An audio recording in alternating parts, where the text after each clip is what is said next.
तुमेव माता विदा तुमेव तुमेव बंधु सखा तुमेव तुमेव विद्या तुमेव सर्वं देव कर्पूरगौरं करुणावतारं संसारसारं भुजगीनारं सदा वसन्तं हृदयारविन्दे भं भवानी सहितं नमामि करारविन्दे नमदारविन्दं मुखारविन्दे शयन्तं जगाद्वरिदं प्रसन्नं बालं बलमंसारमि नीलां मुरियां गोमनां सीतासमारोहितवाङ्भागं पाणो महासायिकारावं नमामि रामं रघुवंशं हरि ओं रामाय रामचन्द्राय रघुनाथाय दायिताय सर्वाबाधा प्रसन्नलोके कार्यमसिदैर्मं हरि ओं शांति ओम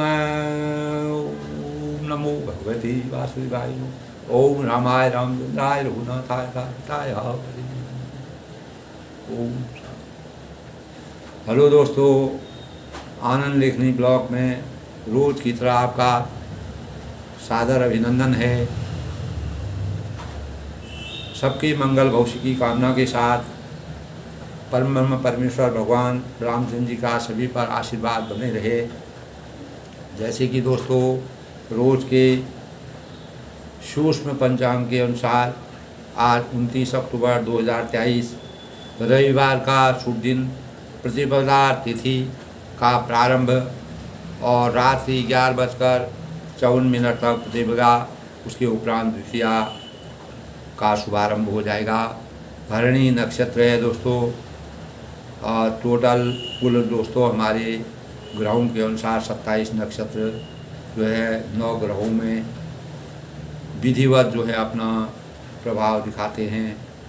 और कृतिका नक्षत्र का आरंभ है दोस्तों सिद्धि योग है।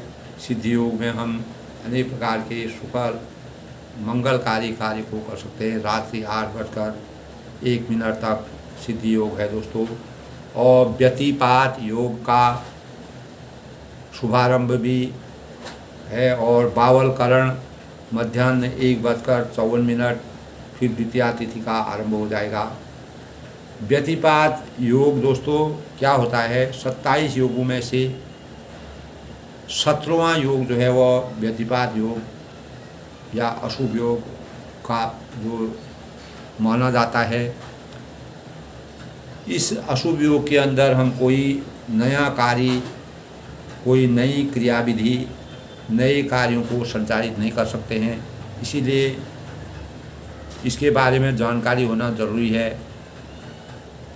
और इसमें व्यतिपात योग में दोस्तों नकारात्मक ऊर्जा, अनेक प्रकार की बीमारियां, व्याधि, दुख और परेशानियां आती हैं।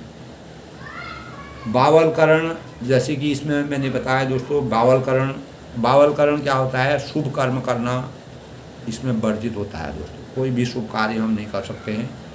यानी अभिजीत मुहूर्त इस करण में जिसका जन्म होता है, एक अभिजीत मुहूर्त होता है दोस्तों। इस अभिजीत नक्षत्र में जिसका जन्म होता है वह बहुत ही कार्यकुशल होता है। अपने परिवार के लोगों का के लिए शुभ कार्य होता है। और कुल का शील कहलाता है, कुलदीप जिसको कहते हैं। और संपन्नता, उदारता और बलवान और शक्तिशाली गुण उसमें विद्यमान होते हैं। यानी अनेक प्रकार के योगों से संपन्न होता है। 27 नक्षत्रों में दोस्तों, इस तारामंडल में 27 नक्षत्र, पूरा तारामंडल जो है 27 नक्षत्रों के विधि विधान से छाया रहता है, बटा रहता है। चंद्रमा का प्रत्येक एक राशि में चक्र 27 नक्षत्रों में विभाजित रहता है। 9 ग्रह और 27 नक्षत्रों में, 9 जो हमारे ग्रह हैं वो 27 नक्षत्रों में बटे रहते हैं। इस प्रकार दोस्तों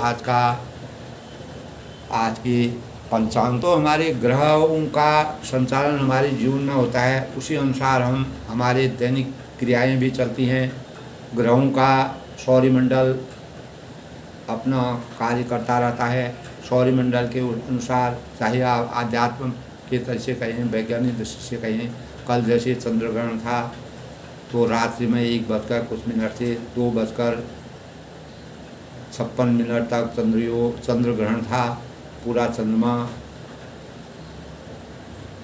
जो है में छाया पड़ गई थी, जिससे पृथ्वी धरती में भी छाया पड़ जाती है दोस्तों। जब चंद्रमा, सूर्य और पृथ्वी एक ही केंद्र में आ जाते हैं, एक ही स्तर में आ जाते हैं, तो पृथ्वी में छाया पड़ जाती है, उससे ग्रहण बताया जाता है।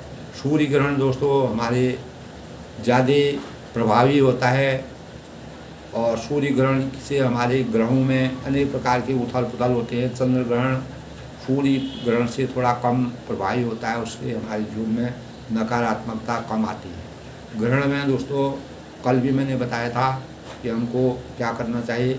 वह जैसे तैसे बीत गया, सभी लोगों ने अपना सुबह स्नान ध्यान करके अपना पूर्व रूप में आ करके भगवान का पूजन करके कल हमने चंद्र ग्रहण को मनाया और पूजा पाठ किया। रामचरितमानस में भी दोस्तों अनेक प्रकार के, जब राहु और केतु जो है हमारे जीवन में विभिन्न प्रकार के इस प्रकार के कार्य करते हैं, उनका वह ग्रह ऐसे होते हैं कि हमारे चलते हुए जीवन में अवरोध पैदा कर जाते हैं, कठिनाइयाँ पैदा कर देते हैं। तो उनके लिए हमको अनेक प्रकार के समाधान करने के उपायों को सोचना चाहिए।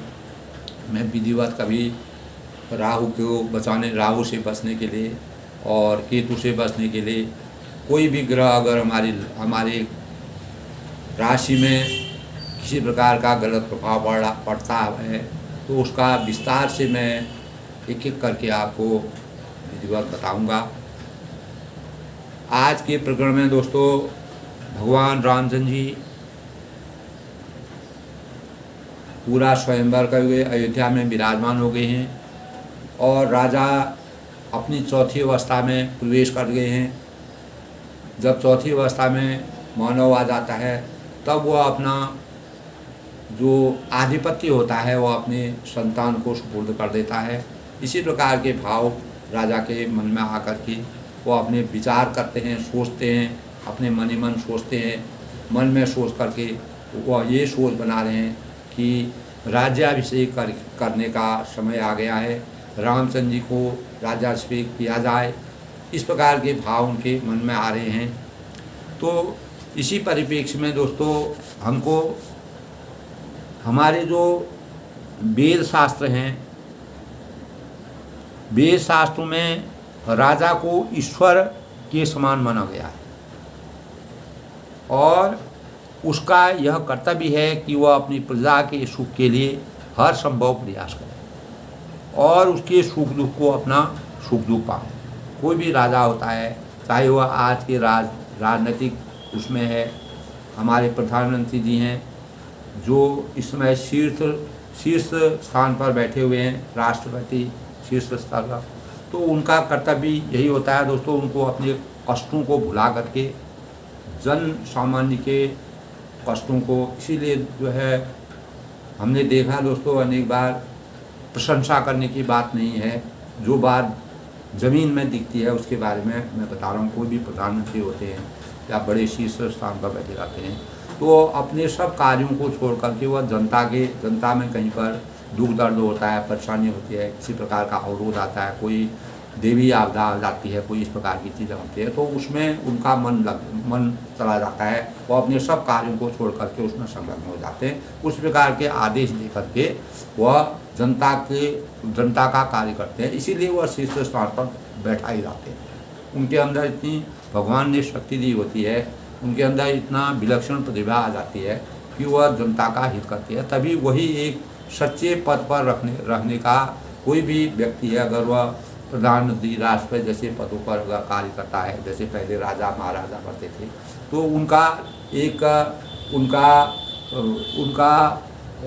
उनका चरित्र बनना चाहिए, उनका व्यक्तित्व इस प्रकार का होना चाहिए कि वह प्रजा के लिए पहले सोचे। जब आधिपत्य जब उनके ऊपर रखा गया, प्रजा ने पूरा समर्पण उनके ऊपर कर रखा है, तो वह एक सेवक के रूप में कार्य करते हैं। यही हमारे प्रधानमंत्री भी कहते हैं, मैं प्रधानमंत्री नहीं बल्कि एक सेवक के अनुसार काम करता हूँ। ये भावना होनी चाहिए दोस्तों। उनका आदर है, सम्मान है, पूरे समाज में वह माननीय है, इस प्रकार का होना चाहिए। इसी प्रकार दोस्तों प्राचीन युग में भी जो राजा महाराजा होते थे, उनका कार्य प्रजा का हित करना होता था। आज के राजनीतिक परिवेश में भी दोस्तों इस प्रकार का प्रचलन मिलता है। हम लोग को कोई कष्ट होता है, देश में कोई आपत्ति आती है, कोई विषमता आती है, सबसे बड़ा कर्तव्य निष्ठा का कार्य वही करते हैं, अपने दिशा निर्देश देते हैं, उसके अनुसार पूरी जनता की सेवा करते हैं। यही भाव मर्यादा पुरुषोत्तम भगवान रामचंद्र ने भी अपने चरित्र से, तुलसीदास जी ने उनके चरित्र से सामाजिक परिवेश में इन भावों को व्यक्त करने के भाव प्रकट किए। तो राजा जो हैं सुख दुख को अपना सुख दुख मानते हैं, और राजा का कोई व्यक्तिगत हित नहीं होता है, और वह प्रजा को व्यापक हित में कार्य करता है। यानी राजा को जो कुछ भी अच्छा लगे वह उसे अपने हित न समझे, अपितु जो प्रजा के हित के लिए हो उसे ही अपना हित समझे। यानी रामायण में भी यह बताया गया है दोस्तों, सीता जी के चरित्र की पवित्रता जब तक धोबी द्वारा प्रश्न चिन्ह लगाया गया था, तब राजा रामचंद्र ने यह जानते हुए भी कि सीता जी पवित्र और परम पवित्र है, अधिकांश अयोध्यावासी भी सीता जी के बारे में ऐसा ही विचार रखते हैं। उन्होंने अपनी प्रिय भार्या का परित्याग कर दिया, कुछ समय के लिए उन्होंने परित्याग कर दिया। यानी यद्यपि तभी सारे जो दरबारी थे, मंत्री थे, राजा रामचंद्र जी को सीता का परित्याग करने से रोका था, उन्होंने प्रयास किया था रोकने का। इस प्रकार का वृत्तांत रामायण में मिलता है। और यद्यपि और इसे धर्म के विरुद्ध बताया था, तो धर्म की धुरी जो होती है उसके विरुद्ध बताया था, लेकिन रामचंद्र जी ने यह कहकर उनकी प्रार्थना को अस्वीकार कर दिया कि जब तक प्रजा के किसी एक व्यक्ति को भी राजा के किसी आचरण पर आपत्ति नहीं होती है, तब तक वह शासन करने का अधिकारी नहीं होता। ये इस प्रकार की मर्यादा, इस प्रकार की प्रेरणा हमको रामचंद्र के चरित्र से मिलती है। इस प्रकार के भाव तुलसीदास जी ने हमारे सामने व्यक्त किए। इस प्रकार दोस्तों, यानी हमारा कोई आधिपत्य नहीं है, हमारा अधिकार नहीं है। अगर हमारे बारे में एक भी व्यक्ति अगर कुछ गलत बात बोलता है, किसी को संशय है, किसी प्रकार का मतभेद उनके मस्तिष्क में मेरे प्रति है, तो मैं शासन करने का अधिकारी नहीं। तो इसीलिए या तो राज्य का परित्याग करेंगे या सीता जी का बहिष्कार, दोनों कार्य करेंगे। या तो हम राज्य का शासन को नहीं चलाएंगे या सीता का परित्याग करेंगे, क्योंकि लोगों के मस्तिष्क में सीता के प्रति आपत्ति है किसी प्रकार की, तब तक वह शासन करने के अधिकारी नहीं है। इसी प्रकार इसीलिए या तो राज्य का परित्याग करेंगे या सीता जी का बहिष्कार। तो चाणक्य सूत्र में भी दोस्तों आचार्य चाणक्य जी ने बहुत सुंदर कहा था, प्रजा सुखे सुखं राज्ञो, प्रजा सुखे सुखं राज्ञो, प्रजानां च हिते हितं, नात्म प्रियम राज्ञो प्रजानां तुम प्रियम हितम। यानी प्रजा सुखे सुखं राज्ञो, अर्थात प्रजा के सुख में ही राजा का सुख है, और प्रजानां च हिते हितम, और प्रजा के सुख में भी उसका, और प्रजा के सुख में ही उसका हित है। इसी भावना को केंद्र में रखकर ही महान कूटनीतिज्ञ और राष्ट्रभक्त चाणक्य ने तत्कालीन समाज को एकजुट किया और इन्हीं प्रयासों को विस्तार देते हुए संपूर्ण राष्ट्र को एक सूत्र में पिरोने का प्रयास किया। नात्म प्रियम राज्ञम प्रजानाम तो प्रिय हितम। यानी बड़े दुर्भाग्य का विषय है कि आज इस भावना का पूर्णतया लोप हो गया है। यानी आज हमको बड़े दुख के साथ बोलना पड़ता है कि इस प्रकार की भावना लोगों में नहीं है। लोग अपने कर्तव्यों का निर्वहन नहीं कर रहे हैं, अपने कर्तव्यों से हट रहे हैं। तो वर्तमान जो शासक राष्ट्रीय उत्तरदायित्व के प्रति उदासीन हो गए हैं, जनता के सुख दुख के उन्हें कोई सरोवर नहीं रह रहा है। इस प्रकार की भावना हमको विद्यमान होती हैं। केवल अपनी तिजोरियां भरने के लिए, धन लोलुप करने के लिए, अपना स्वार्थ के लिए अधिकतर लोगों में इस प्रकार की भावना का आवेश पैदा हो गई हैं। और राष्ट्र हित है, समाज हित है और प्रजा हित की बातें एक प्रकार की बेमानी और निरर्थक हो गई हैं। और स्थिति यहाँ तक बिगड़ गई है दोस्तों कि नेता जितना अधिक धूर्त और चालाक होता है उसे चाणक्य की उपमा दी जाने लगी है। तो इस प्रकार के भाव हम देखते हैं, संसद में देखते हैं, विधान और राज्यसभा में देते हैं, लोकसभा में देखते हैं, अनेक प्रकार के इस प्रकार के भाव लोग बोलते हैं। रामचंद्र की उपेक्षा करते हैं। जो परम ब्रह्म परमेश्वर भगवान रामचंद्र जी ने इस प्रकार की मर्यादा हमारे जीवन में दिखे। राजा और दशरथ जी जो थे, जो साकार रूप में थे दोस्तों, हम कुछ समय के बाद अगर यही इस प्रकार की मानसिकता के लोग कल के दिन ये भी कहेंगे कि महात्मा गांधी भी नहीं थे। महात्मा गांधी खाली एक प्रकार के क्या है, ये कल्पना है, काल्पनिक चीज़ें हैं। ऐसा नहीं है दोस्तों, काल्पनिक नहीं होता है। जो हमारा इतिहास बना है, हजारों करोड़ों साल से जो इतिहास सृष्टि की रचना हुई है, तब से हम सृष्टि को मानते हैं। और एक कोई भी आदमी इस बात को, कोई भी व्यक्ति इस देश में, इस सनातन देश में धर्म की रक्षा करने के लिए जो हम लोग अपने देवी देवताओं को मानते हैं, मान्यता को मानते हैं, उसको हम कभी नकार नहीं सकते। विज्ञान चाहे कितना आगे पहुंच जाए, तो ये कल्पनाएं करना, इस प्रकार की बातों को कल्पना करना। कल के दिन महात्मा गांधी थे जो 1947-48 में जिनकी जो चले पूरा देश को आज़ाद करके गए, और उनके लिए भी लोग यही कहेंगे कि ये कल्पना थे, महात्मा गांधी कोई नहीं थे, ये लाठी से चलने वाले या इस प्रकार के वस्त्र धोती पहन के जो चलते थे, उनके लिए भी कल्पना थी। तो इस प्रकार की मानसिकता शास्त्रों में कहा गया कि राजा को ईश्वर के समान माना गया है।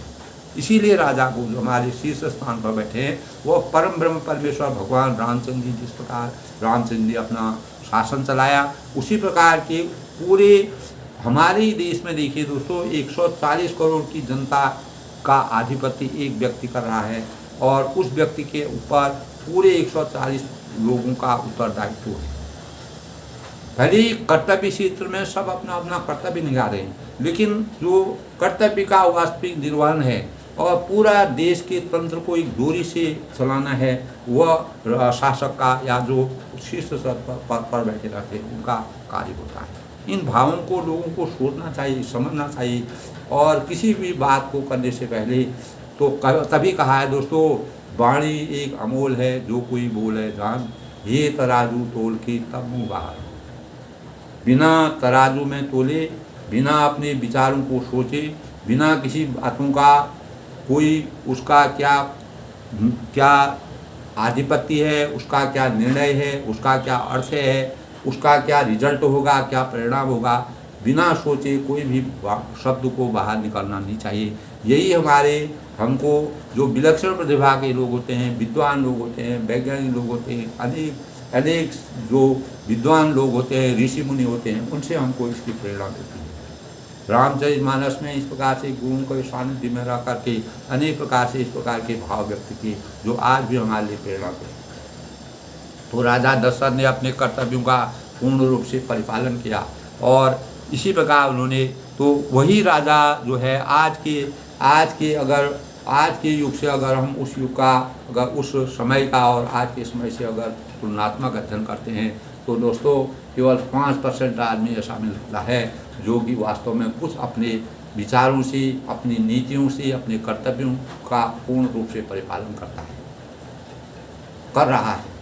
तभी ये सृष्टि दोस्तों सृष्टि रही है, नहीं तो ये सृष्टि का अंत होता है। इस प्रकार से जो विध्वंसकारी क्रियाएं होती हैं, उन्होंने अपने संस्कार से दूर हो गए, वो अपने संस्कारों को भूल गए हैं, उन्होंने अपनी मर्यादा को ख़त्म कर दिया, अपनी नीति का अपने संस्कार खत्म हो गए हैं। वह लोग जो है राक्षसी माया में चले गए। जिस प्रकार रामचंद्र के राज्य में रावण का राज्य था, रावण ने अनेक प्रकार के विद्वान, इतना ज्ञानी था, इन जो आतंकवाद फैला रहे हैं उनके पास भी ज्ञान है, ऐसा नहीं है कि वह जानते नहीं है। अगर उनके पास बुद्धि नहीं होती, लेकिन उनकी बुद्धि विपरीत दिशा में जा रही है, नकारात्मक दिशा में जा रही है, जिससे वह अपना अनिष्ट करते हुए इस संसार का भी अनिष्ट कर रहे हैं। तो ऐसी शक्तियों को, ऐसे बोलने वालों को, ऐसे लोगों को, सबको अवहेलना करनी चाहिए, इस प्रकार के व्यक्तित्व के लोगों को जो इस प्रकार के भावों को संभालना चाहिए। राम राज्य की स्थापना करने से दोस्तों आज भी सृष्टि में वह बातें हैं, और आज भी हमारी सृष्टि की संरचना हुई। राजा दशरथ जी का कर्तव्य जिस बात तुलसीदास ने रचना की, हमारी ग्रंथ आदि ग्रंथ अभी तक भी पड़े हुए हैं दोस्तों, अगर हम उनका सूक्ष्म रूप से तो तभी राजा का एक जो कर्तव्य होता है उस कर्तव्य का निर्वहन रामचरितमानस में किया हुआ है दोस्तों। तो इस प्रकार के जो चाणक्य की नीति है, इस प्रकार की नीति से हमको दूर रह। हमारे देश में ऋषि मुनियों की ध्यान धारणा, समाधि का ध्यान धारणा और भक्ति है, शौर्य है कि शौर्य की कर्मस्थली हमारा देश रहा है। हमारा दुर्भाग्य है कि आज वही देश चोर, उचकों, अनेक प्रकार के भ्रष्टाचारियों और ईमान बेचकर अपनी तिजोरियां भरने और बेरोजगारों और भूमाफियाओं, लुटेरों, नशेड़ियों और शरणार्थियों का स्थल बनते जा रहा है। यानी नीति निर्माताओं का काला धन बेरोक टोक विदेशों में जा रहा है। यानी न्यायिक व्यवस्था इस कदर लचर हो गई है कि आज देश की विभिन्न अदालतें हैं जहाँ पर हमारा न्याय मिलता है, वो भी जो है अनेक प्रकार की कुव्यवस्था और संवेदनहीनता की सूचक हो। इसलिए दोस्तों कानून व्यवस्था की स्थिति इतनी भयावह हो गई है कि उसमें नियंत्रण करना, कोई कौन क्या बोल रहा है, किस पद के लिए बोल रहा है, किस स्थिति के लिए बोल रहा है, मान मर्यादा से हम हट रहे हैं आज देश में। इसीलिए भ्रष्टाचार है, अत्याचार है, दुराचार है, क्योंकि हम अपनी मर्यादा को भूल रहे हैं। अपनी मर्यादा को भूल करके अपने सनातन धर्म को पूर्ण रूप से त्याग रहे हैं। मानवता हमारे अंदर नहीं आ रही है। आज देश में जहाँ तहाँ हत्याएं हो रही हैं, हिंसा हो रही है, अपहरण हो रहे हैं, बलात्कार हो रहे हैं, यौन शोषण हो रहा है, दुष्कर्म की घटनाएं होती है। तो इन बातों से हमको अपने को रोकने के लिए अपने करनी होगी दोस्तों। राम राज्य की स्थापना की प्रेरणा लेनी पड़ेगी। जात राज प्रिय दुखा प्रजा दुखारी सोनप अवधि नरक अधिकार। इसीलिए रामचरितमानस में कहा है, देश के बुद्धिजीवियों का मानना है कि जासु राज प्रिय प्रजा दुखारी। तब तुलसीदास ने कहा जिसके राज्य में प्रजा दुखी होती है सो नृप अवश्य नरक अधिकारी। वह राजा जो है इस यहाँ भी इस कलयुग में हो, सतयुग में हो, द्वापर में हो, त्रेता हो, वह कलयुग का ही अधिकारी होता है। इसीलिए बुद्धिजीवियों का मानना है कि अभी ऐसी स्थिति नहीं है कि जनता के विश्वास को हमारे शासकों द्वारा पुनर्जीता जा सके। आवश्यकता इस बात की है कि सभी लोगों को अपने अपने सोच विचार, अपने वातावरण के अनुकूल और अपने मन में इस प्रकार के महापुरुषों यानी परमपिता परमेश्वर भगवान रामचंद्र जी के अनुसार और रावण रूपी अहंकार को दूर करते हुए आदर्शों का, रामचंद्र के आदर्शों का सद्बुद्धि के साथ प्रयोग करके और हमारे नीति और निर्माताओं की विलक्षण भावनाओं को आगे रखना चाहिए। जैसे शिवाजी महाराज के आदर्श हमारे सामने रखने चाहिए, जिन्होंने अपना संपूर्ण राज्य समर्थ गुरु रामदास जी को की झोली में डालकर उनके प्रतिनिधि के रूप में प्रदेश का सुचारू रूप से शासन चलाया था दोस्तों।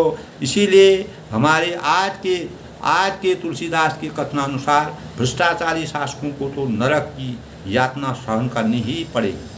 तुलसीदास के मत के अनुसार जैसे उन्होंने कहा है, जासु राज प्रिय दुख प्रजा दुखारी सो अवश्य नरक अधिकारी। कोई भी अगर राजनीति है और कोई भी प्रजा का अगर वह इस प्रकार के कार्य करता है, वह अवश्य ही नरक का भागी होगा।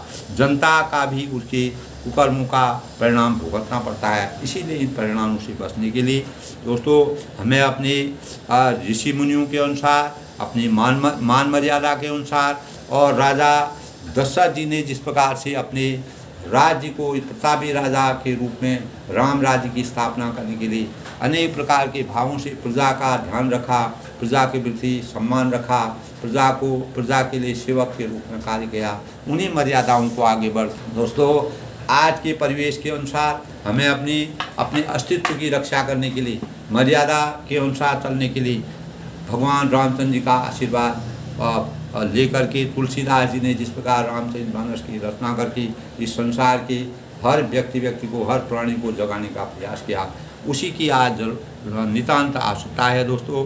तभी कहा है जब ते राम ब्याह घरे आई, यानी इस प्रकार से जब रामचंद्र जी ब्याह से घर में आई तब दशरथ जी ने जो है अंत में उनके बारे में सोचा कि अब मेरी चौथी अवस्था आ गई है और राम को युवराज बना करके पूरा उत्तराधिकारी बन करके धन यानी अर्थ है, धर्म है, काम है, मोक्ष है, इन बातों को अपने मन में रख करके मुझे युवराज पर जो है राम जी को देना चाहिए। इस प्रकार से अपने गुरु की प्रेरणा लेते हैं।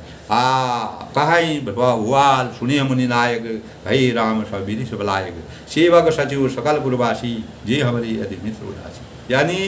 यानी राजा ने कहा, हे मुनिराज, मुनि वशिष्ठ जी से वह अपने कुल गुरु थे, उनसे आज्ञा लेते थे कि हे मुनिराज, कृपया यह निवेदन सुनिए। मेरा आपसे एक अनुग्रह है, एक निवेदन है, एक प्रार्थना है कि रामचंद्र जी अब सब प्रकार से योगी हो गए हैं और सेवक, मंत्री और नगर निवासी और जो हमारे शत्रु और मित्र या उदासीन हैं, उनको ये इच्छा है कि राम राज्य की स्थापना उत्तराधिकारी बना दिया जाए। सबहि राम प्रिय जहि विधि मोही, प्रभु आशीष तनु तन धरि सोही, विप्र सहित परिवार गोसाई, करहि छोबु सब गौर ही नाई। यानी सभी को श्री राम जी वैसी प्रिय है, पूरी प्रजा को, पूरे समाज को परम ब्रह्म परमेश्वर जिस प्रकार उनके रूप में आपका आशीर्वाद ही मानो शरीर धारण करके शोभित हो रहा है। यानी आपका आशीर्वाद जो है मुझे चाहिए। और हे स्वामी, सारे ब्राह्मण हैं, परिवार सहित है, आपके ही समान उन पर स्नेह करते हैं। सारी प्रजा इस बात को मानती है कि परम ब्रह्म परमेश्वर भगवान रामचंद्र जी मर्यादा की रचना करने के लिए उनका राज्याभिषेक किया जाए। इस प्रकार की मर्यादा को तुलसीदास ने परम ब्रह्म परमेश्वर भगवान राम जी को मानव रूप में अवतार दे गए। अनेक प्रकार के वृत्तांतों को, अनेक प्रकार की रचनाओं को, मानव हृदय के अंतःकरण की बातों को सजो कर रखने के लिए समाज को इस और आदर्शता के भावों का संचार किया, जो कि आज के लिए दोस्तों हर एक व्यक्ति जो गलत बातें बोलता है, जो कूटनीति की बात बोलता है, अनीति की बात होता है, देश हित की बातें जिसके अंतःकरण में नहीं है, तो उनके लिए ये प्रेरणा का स्रोत है। उनको इससे ज्ञान लेना चाहिए, राम राज्य से ज्ञान लेना चाहिए। राम कोई काल्पनिक नहीं है, ये कहना सरासर गलत है और ये हमारी भावनाओं को ठेस पहुंचाता है। परम ब्रह्म परमेश्वर भगवान राम जी की आत्मा को भी ठेस पहुँचेगी दोस्तों ऐसी बातें करने से। इसलिए हमें इन बातों को लगाम लगा करके अपने साम्राज्य को अपने भगवान रामचंद्र की मर्यादा के अनुसार अपना कार्य करना चाहिए। यही हमारे जे गुरुचरण रेणु सिद्ध रही, जे जनु सकल विभव बर रही, करही मोई सम यह अनुभव न दूजे, सब पाऊँ र पाऊँ। यानी जो लोग गुरु के चरणों की रस को मस्तक पर धारण करते हैं, परम ब्रह्म गुरु ब्रह्मा गुरु विष्णु गुरुदेव महेश्वर, गुरु साक्षात परम तस्मै श्री गुरु गोविंद दोनों खड़े काके लागू पाए, बलिहारी गुरु आप गोविंद। भगवान भी इस बात को कहते हैं कि भगवान भी कहते हैं कि पहले गुरु की शरण में जाइए तब मेरी आराधना कीजिए। तो इस प्रकार की दोस्तों हमारी मर्यादा में सब कुछ चीज़ है। हमारी सृष्टि से हमको इस प्रकार के स्रोत मिले हैं, इस प्रकार के ज्ञान मिले हैं, तभी हम अपने मार्ग से कभी भी विचलित नहीं होना चाहिए। जो भी हमारे देश में रहते हैं, जो हमारे देश का आवासी है, जो भारतवर्ष का आवासी है, उसको भारत के बारे में सोचना चाहिए। अपने देश में राम राज्य की स्थापना करने के प्रयास करने चाहिए। और जो लोग गुरु के चरणों में रस को मस्तक पर धारण करते हैं, वे मानो समस्त ऐश्वर्य से अपने बस में कर लेते हैं। इनका अनुभव मेरे समान दूसरे किसी को नहीं है। तो आपको पवित्र चरण रस की पूजा करके मैंने सब कुछ पा लिया, यानी आपके आशीर्वाद से मैंने सब कुछ पा लिया है। चौथे पद में मैं आ गया हूँ। मैंने रामचंद्र के दर्शन हो गई, परम ब्रह्म परमेश्वर, और मेरे पुत्र प्राप्ति भी हो गई, बहुएँ भी आ गई, रानियाँ हैं, सब कुछ है, सब कुछ मुझे प्राप्त हो गया। दोस्तों जब कोई भी इंसान है वह अपने हर प्रकार से अगर हर कुछ प्राप्त कर लेता है जो इस संसार की रचना होती है, तब उसको भी मोक्ष की प्राप्ति होने लगती है। तब वह अर्थ, दंड, काम और मोक्ष इन चीज़ों से जो है ऐसी भावना उनके अंदर स्वयं आ जाती है। जो प्रतापी लोग होते हैं, जिन लोगों में विलक्षणता होती है, जो परम ब्रह्म परमेश्वर के सानिध्य में रहते हैं, जो भगवान का आशीर्वाद जो इसमें रहता है, उनके अंदर इस प्रकार के भाव आ जाते हैं। अब अभिलाष एक मन मोरी, पूजहि नाथ अनुग्रह तो मुनि प्रसन्न लखि सहर्ष ने कहु नरेश राज। तब वह अपने भावों को, अपने विचारों को, अपने मन की सोच को, अपने मन के विचारों को, मन की भावनाओं को उनसे कहते हैं कि अब मेरे मन में एक ही अभिलाषा है कि ना कुछ भी अभी अनुग्रह से पूरी होगी, यानी आपकी कृपा से, आपकी आज्ञा से ही वह कार्य भी पूरा होगा। राजा का सहज प्रेम देखकर मुनि ने प्रसन्न होकर कहा, नरेश आज्ञा दीजिए, कहिए क्या अभिलाषा है, क्या आपकी इच्छा है, क्या आप चाहते हैं, क्या करना चाहते हैं। तब मुनि जो है उनसे बार बार पूछते हैं, राजन रावर नाम जसु सब अभिमत दातार फल अनुगामी महिष्मणि मन अभिलाष तुम्हारा। हे राजन, आपका नाम और यश ही संपूर्ण मनचाही वस्तुओं को देने वाला है। यानी आप जो कुछ भी मांगेंगे, जो कुछ भी सोचेंगे, जो कुछ भी विचारेंगे, जो भी कल्पना करेंगे, तो आपके गुण, आपके कर्तव्य भाव ऐसे हैं, आपका नाम इतना यशस्वी नाम आपका है, तो आपको सब चीज़ की मनोवांछित फलों की प्राप्ति स्वयं ही हो जाएगी। हे राजाओं के मुकुटमणि, यानी राजाओं के शिरोमणि जो दशरथ जी थे, आपके मन की अभिलाषा फल का अनुगमन करती है।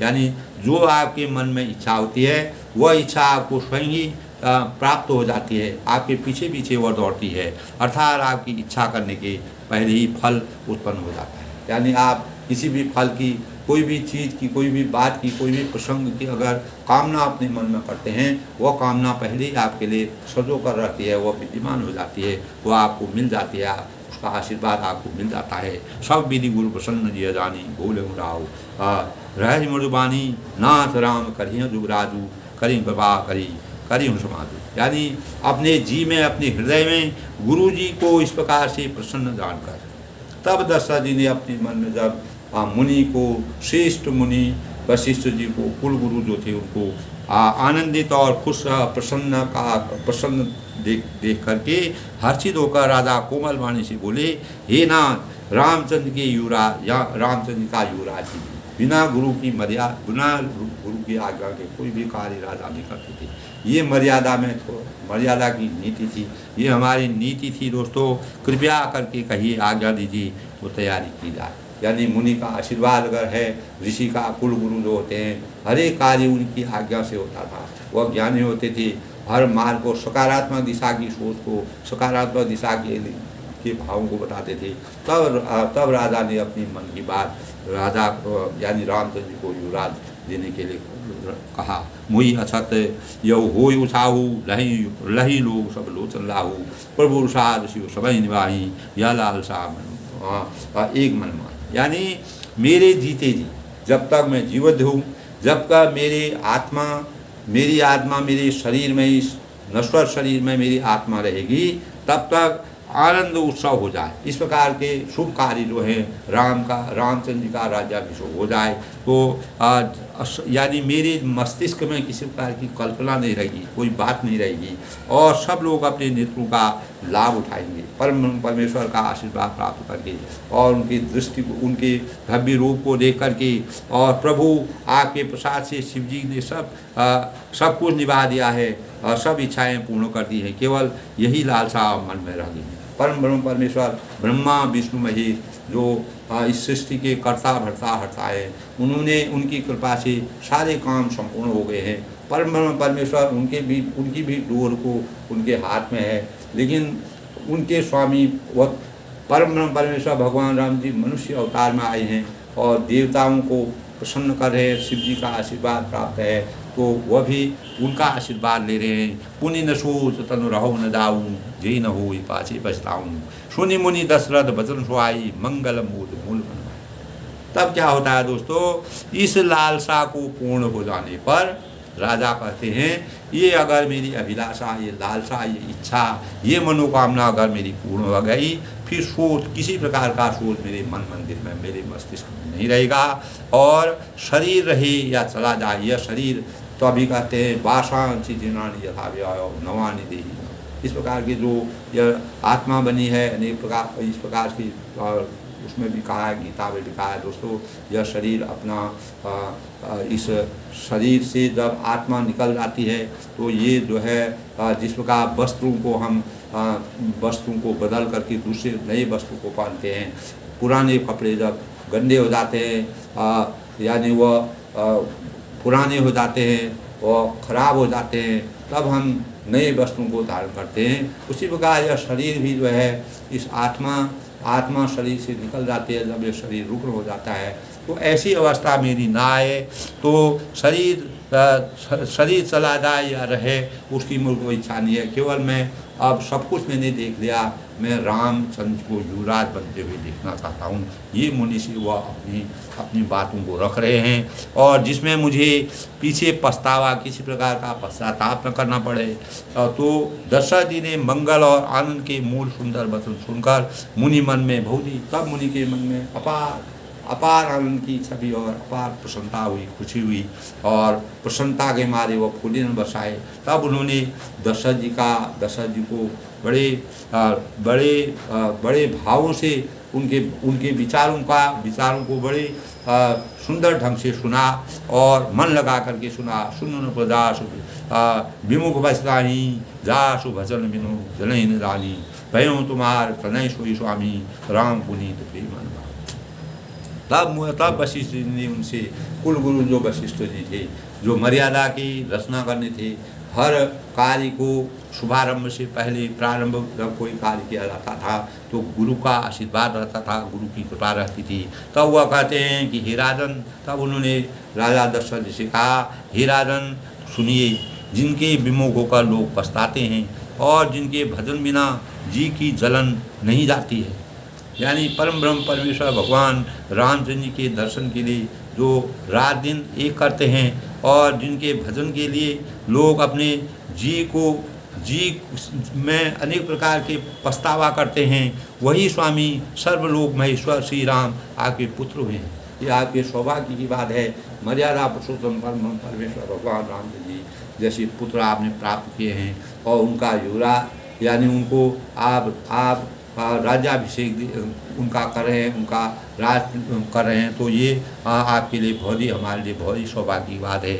और वे पवित्र और प्रेम के अनुसारी हैं, वह पवित्र हैं तो गंगा की तरह, और जिस प्रकार गंगा पवित्र होती है उस प्रकार उनकी आत्मा पवित्र है, और वह पवित्रता और प्रेम के अनुगामी हैं। प्रेम और भक्ति जब मिल जाती है दोस्तों, तब इस संसार में अनेक प्रकार के आदर्शता के भाव पैदा हो जाते हैं। श्री राम जी पवित्र प्रेम के पीछे चलने वाले हैं, यानी प्रेम उनके हर भाव में, उन्होंने हर प्रकार के व्यक्ति से, हर प्रकार के प्राणी से, प्राणी मात्र से उनके मस्तिष्क में प्रेम के भाव थे। परम परमेश्वर भगवान राम जी मानव अवतार में लेकर के अनेक प्रकार की विशिष्ट रचनाएं करके तुलसीदास ने इस प्रकार का वर्णन किया है। इसी से तो प्रेम बस आपके पुत्र हुए हैं। जब आपके अंदर इतनी विलक्षणता है, आप उसके योग्य हैं, इसीलिए परम परमेश्वर भगवान राम जी ने आपके घर में जन्म लेकर के इस प्रकार की दिव्य रूप को दिखाया, और संसार में मर्यादा को आगे बढ़ाने का प्रयास किया। वेग विलंब न करिय न प्रव साजो सबु समान, सुदिन सुमंगल तभी जबाओ राम देहो जुगरा। यानी तब उन्होंने कहा, है राजन अब देर न कीजिए, शीघ्र सब सामान सजाइए, और शुभ दिन और सुंदर मंगल तभी है जब श्री राम जी युवराज हो जाएंगे। यानी मंगल गान तब, और रामचंद्र जी का युवराज बनना पूरी प्रजा के मन में अभिलाषा है कि रामचंद्र जी युवराज बने, और राजा दशरथ जी ने भी अपनी सोच में पूर्ण रूप से यही मन बनाया कि रामचंद्र जी को जितनी जल्दी हो उतनी जल्दी युवराज बनाया जाए। अब मेरी चौथी अवस्था आ गई है, इसके बाद अगर मेरा जीवन रहे या ना रहे तो मुझे कोई अभिलाषा अपने मन में नहीं रह जाएगी, और अर्थात उनकी अभिषेक के लिए सभी दिन शुभ और मंगलमय है। यानी इस कार्य को करने के लिए परम ब्रह्म परमेश्वर भगवान रामचंद्र जी का कार्य करने के लिए कोई दिन भी अमंगल नहीं है। कोई भी दिन अगर उसके लिए तय किया जाए तो वही दिन जो है मंगलमय हो जाएगा, वही हमारे जीवन में सार्थकता लाएगा। मुदित मही पति मंदिर आई, सेवक सती सुमंत्र बुलाई, कई जय जीव शीश नय तिन नाई, भूप सुमंगल वचन सुनाई। राजा आनंदित होकर महल में आए, और उन्हें सेवकों को था मंत्री, सुमंत्र उनके मंत्री थे, सुमंत्र जी उनके मंत्री थे। मंत्री को हर राजा के राजा जैसे हमारे सलाहकार होते हैं, प्रधानमंत्री जी के सलाहकार होते हैं, हर आदमी के सलाहकार होते हैं। उसी प्रकार सुमंत्र भी जो है वह राजा दशरथ जी के सलाहकार थे और वह उनके मंत्री थे और उनके वह जो भी कार्य कहते थे मंत्री के द्वारा करवाते थे। उन लोगों ने जय जी कहकर जय जी कर सिर नवाकर और तब राजा ने सुंदर मंगलमय वचन श्री राम जी के युवराज पर देने का प्रस्ताव और मंत्री को सुनाया और ताकि पूरी प्रजा को, पूरी अयोध्यावासी लोगों को के मन में अपार भावों का, मर्यादा का और खुशियों का और आनंद की छटा का आभास हो। इस प्रकार के भावों को मंत्री के द्वारा उन्होंने पूरी प्रजा को प्रजा में उन बातों को कहने के लिए कहा और युवराज बनाने के लिए उनकी तैयारियां करने के लिए कहा। जो 5 ही मत लागू नहीं कहा, हरोस वाले श्री राम ही नहीं कहा। और कहा कि यदि पंचों को आप सबको यह मत अच्छा लगे, यानी जो भी बड़े लोग हैं, ज्ञानवान लोग हैं, विचारवान लोग हैं, जो बुद्धिमान लोग हैं, अगर उनके मन में ये बातें 5 लोग जो पंच होते हैं दोस्तों, कोई भी बात को अगर किया जाता है, किसी शुभ कार्य को किया जाता है तो उसमें 5 लोगों का की सहमति से अगर वह कार्य किया जाए, 5 लोगों की राय से वह किया जाए तो वह मंगलकारी कार्य होता है। उस कार्य को मंगल यानी उसकी रूपरेखा, उसकी प्रस्तावना और भूमिका को बड़ी सुंदर ढंग से किया जाता है और हृदय में हर्षित होकर सब आप लोग रामचंद्र का राज कीजिए।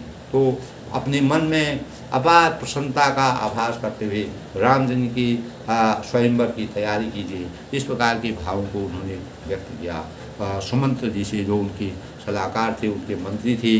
और तब मंत्री मुदित सुनय प्रियवाणी अभिमत विरह परिवजन पानी विनती सचिव करीम कर जोरी यही जगतपति वरिष्ठ करो। यानी इस प्रिय वाणी को, इस प्रकार की प्रिय वाणी को सुनते ही मंत्री ऐसे आनंदित, ऐसे भाव विभोर हो गई, इतना खुशी हो गई, इतना आनंदित हुई मानो उनके मनोरथ रूपी पौधे पर पानी पड़ गया। यानी जो वृक्ष होता है, वृक्ष अगर बहुत दिनों से सूखा रहता है, उसमें पानी नहीं पड़ा रहता है, एकदम से उसमें वह मुरझाने लगता है, तब उसमें अगर पानी डाल देते हैं तो वह एकदम उसमें सचेतन आ जाता है, अचेतन से सचेतन आ जाता है।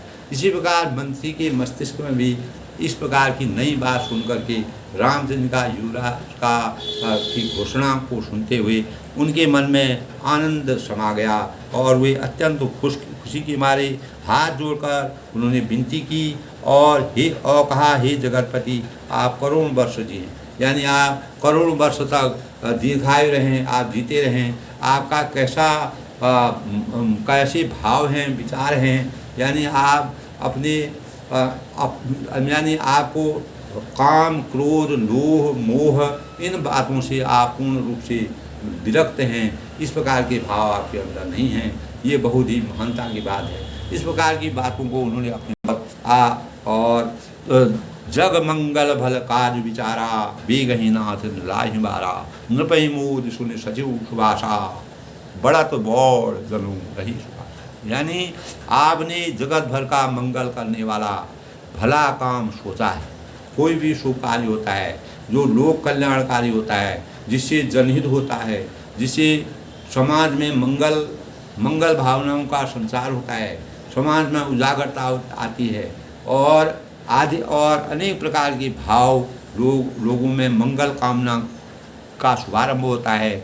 इस प्रकार के भाव मंत्री सुमंत्र ने व्यक्त करके कहा, ही ना शीघ्रता कीजिए, जल्दी से हमको यह कार्य करना है कि इसमें देर करने की कोई ज़रूरत नहीं है।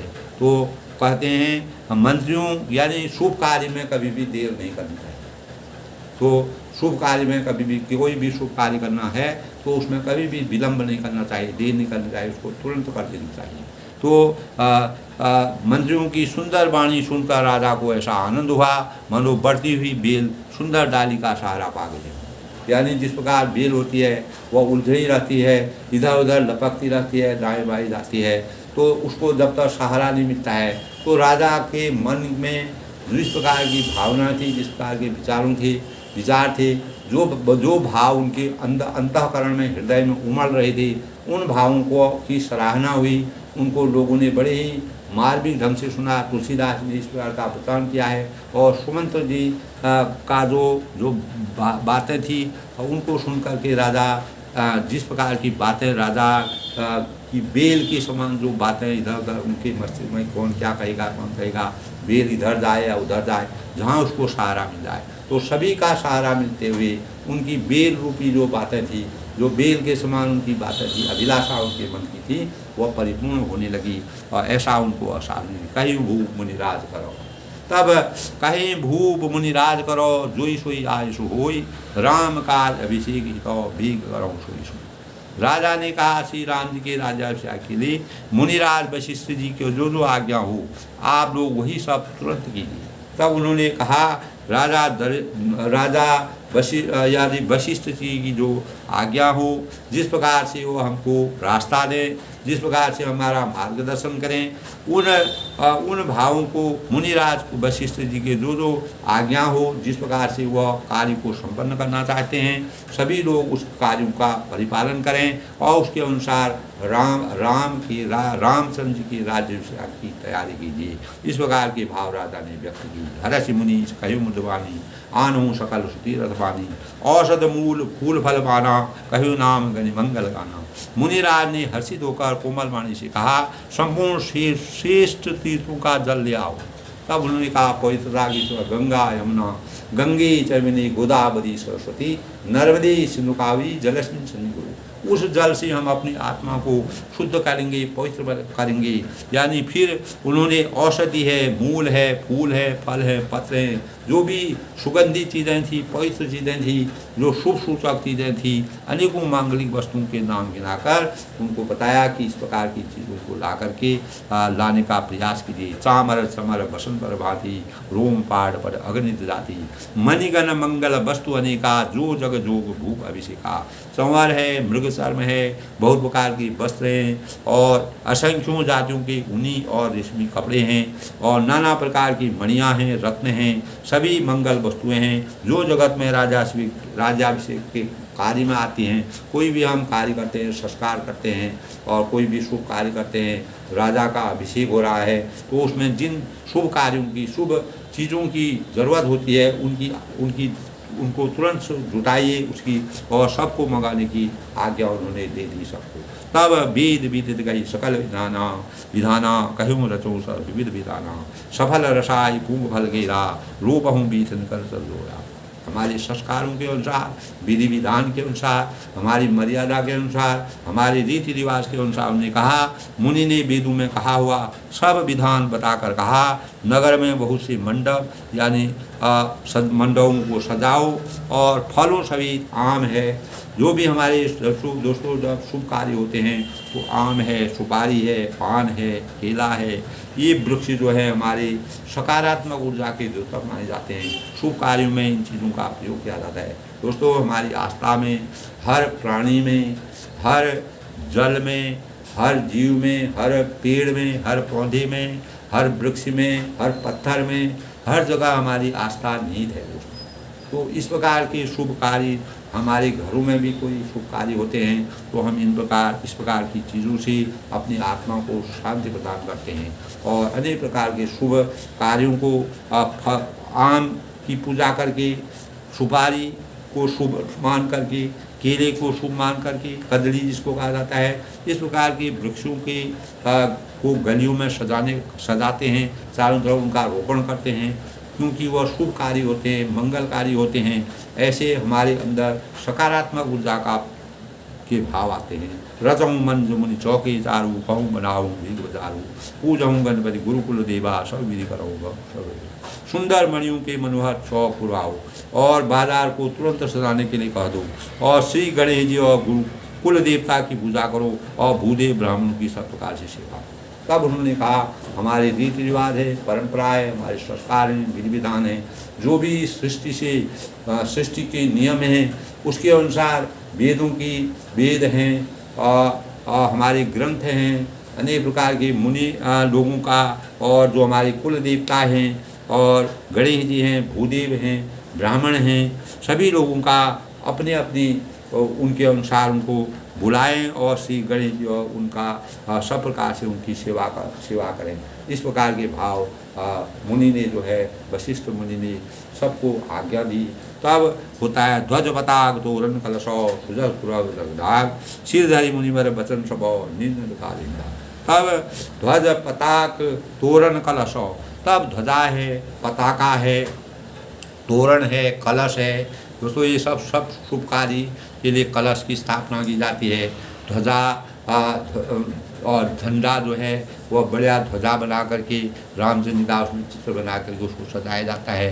पताका लगाई जाती है, तोरण लगाया जाता है, घोड़ी है, रथ है, हाथी है, गोधन गजधन बाजी धनों सब प्रकार की सबको सजाने का प्रयास किया गया, क्योंकि रामचंद्र का राज्याभिषेक हो रहा है। और मुनि श्रेष्ठ वशिष्ठ श्रीधार करके सब लोग अपने अपने कामों में लगे। तब सब लोगों ने अपना अपना कार्य शुरू कर दिया। सब लोग अपने अपने कार्य में कर्तव्यनिष्ठ के अनुसार अपने अपने कर्तव्यों के निर्वहन करने के लिए राजा के आज्ञा के अनुसार राजा के मनोवांछित मन की जो इच्छाएं हैं, अभिलाषाएं हैं, उनको पूरा करने के लिए सब लोग अपने अपने संकल्पों के अनुसार लक्ष्य को बना करके कार्यों की सिद्धि करने के लिए सब लोग आतुर हो गए, तैयार हो गए। और मुनि ने सबको आज्ञा दे दी और मुनि के आशीर्वाद से सब लोग अपने अपने कार्य में लग गए। और जो उनके मंत्री थे, सुमंत जी राजा दशरथ के मंत्री थे, तो मंत्री के द्वारा सब लोगों को आज्ञा दे दी गई, पूरे नगरवासियों को, कि अब सब लोग अपने अपने कार्य में लग गए। दोस्तों इस प्रकार राम राज्य के लिए जो राजा दशरथ के मन में जिस प्रकार की अभिलाषा थी, विचार थे और मर्यादा के अनुसार जो चीज़ उन्होंने इस संसार को, सृष्टि को, तुलसीदास ने उनके भावों से उन ऐसे पात्रों के दशरथ और रामचंद्र जी और अनेक प्रकार के मुनि जी के भावों को, चरित्रों को अंकित करते हुए समाज को हमारे रीति रिवाज, हमारी परंपराएं, हमारे जो हमारे कार्यों में जिस प्रकार से कार्यों को का शुभारंभ किया जाता है, उन कार्यों के लिए जिन जिन पदार्थों की ज़रूरत होती है, आवश्यकता होती है, शुभ कार्य के लिए जिन जिन पदार्थों की सबों की अपेक्षा की और उनके लिए सब लोग अपने कर्तव्य के अनुसार कार्य करें। आज के प्रसंग में दोस्तों शुरुआत में भी मैंने बताया था कि उस समय और आज के समय में कितना अंतर हो गया है। जो शीर्ष पद पर बैठे रहते हैं, राजा का क्या कर्तव्य होता है, राजा को क्या करना चाहिए, क्या नहीं करना चाहिए। और इसी प्रकार हमारे राजनीति में भी, सामाजिक परिदृश्य में भी और पारिवारिक परिदृश्य में, चाहे हम किसी स्तर पर लें दोस्तों, अपने कर्तव्यों का निर्वहन हमको अपने अनुसार करना चाहिए। एक समय आता है जब राजा चौथी पद में आ जाते हैं, तो अपने विचारों में राम अपने मर्यादा के अनुसार जो इस सृष्टि के नियम बने हैं, सृष्टि के नियम के अनुसार अपने अधिकार को रामचंद्र के ऊपर सौंपना चाहते हैं और उनको युवराज बना करके अर्थदंड काम मोक्ष की कामना करते हुए अपने अभिलाषा, अपने मन की अभिलाषा को पूर्ण करने का वचनबद्धता व्यक्त करते हैं और इस प्रकार से सभी के सहयोग से कार्य को संपन्न करना चाहते हैं। आज के प्रसंग में दोस्तों बस इतना ही। इसी प्रकार हमें भी राजा दशरथ के अनुसार जो भी हमारे शीर्ष स्थान पर बैठे हुए हैं, मर्यादा के अनुसार अपने कार्यों का निर्वहन करना चाहिए। प्रजा के सुख के लिए, प्रजा के लोक कल्याण के लिए और प्रजा के दुख को दूर करने के लिए अपने भावों को उसी अनुकूल बनाना चाहिए। तभी हमारे देश में भी राम राज्य की स्थापना हो सकती है और हर एक व्यक्ति को अपने कर्तव्य निष्ठा का पालन करते हुए अपने कार्यों के प्रति समर्पण की भावना होनी चाहिए। तभी हम राम राज्य की स्थापना कर सकते हैं। तभी हमारे देश में नया प्रकाश, जब चारों ओर प्रकाश हो जाता है, आलोकित हो जाता है पूरा, तो पूरा समावेश, पूरा परिदृश्य अगर आलोकित हो जाता है तो अज्ञान रूपी अंधकार से हम ज्ञान रूपी प्रकाश की तरफ बढ़ते हैं, तो हम अपने को धन्य समझते हैं। इसी प्रकार राजा महाप्रतापी राजा दशरथ जी की अभिलाषा, उनके गुण, उनके व्यवहार, उनका व्यक्तित्व से हमें यही मिलता है कि उनकी भावना के अनुरूप हर एक व्यक्ति को अपने जीवन को सकारात्मक बनाने के कार्य करने चाहिए। आज के प्रसंग में बस इतना ही। बड़ों को मेरा नमस्कार, छोटों को मेरा आशीर्वाद और सबके मंगल भविष्य की कामना के साथ मैं अपनी वाणी को विराम देता हूँ। कल आगे का प्रसंग दोस्तों सभी के सामने प्रस्तुत करूँगा। सबको मेरा धन्यवाद। सबको